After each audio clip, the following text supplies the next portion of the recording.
Against that background, when did you conclude that there was a significant likelihood of large-scale military action by the USA? Because I can see that you were trying to influence. The Prime Minister never made any secret of the fact that if the result of disarming Saddam was regime change, he thought this would be a positive thing. But, for the Americans, it was almost the opposite. It was, we want regime change in order to disarm Saddam Hussein. But to come back to this discussion, he said that we might need two resolutions. One to set the conditions, and one to take action if those conditions weren't met, and that our message should be either the regime must change in response to UN pressure and to UN resolutions, or it would be changed by military action.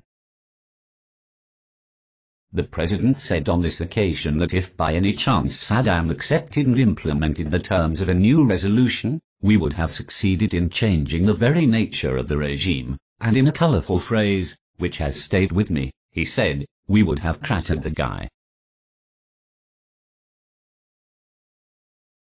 I think the Prime Minister left that meeting thinking that there was a real possibility that the President would opt to go back to the United Nations, but after his meeting, and until the President was due to speak in New York, I think to the United Nations, on the 12th of September, we were aware, not least through the excellent reporting from the embassy in Washington, of the real tussle that was going on in the heart of the administration over whether or not the President should go back to the United Nations, and, if so, what he was going to say when he got there.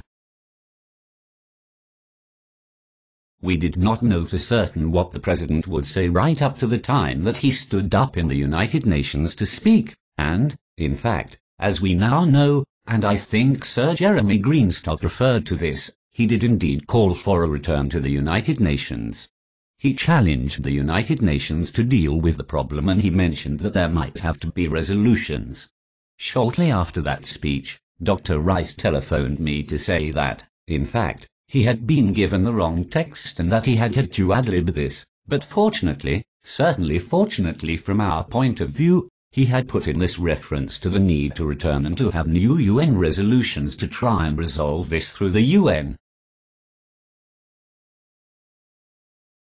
Now, I have set this out because I hope that gives some sense as to why there isn't just one key moment in this process, and how, by the autumn of 2002, we hoped in London that it would be possible to resolve this problem through the United Nations.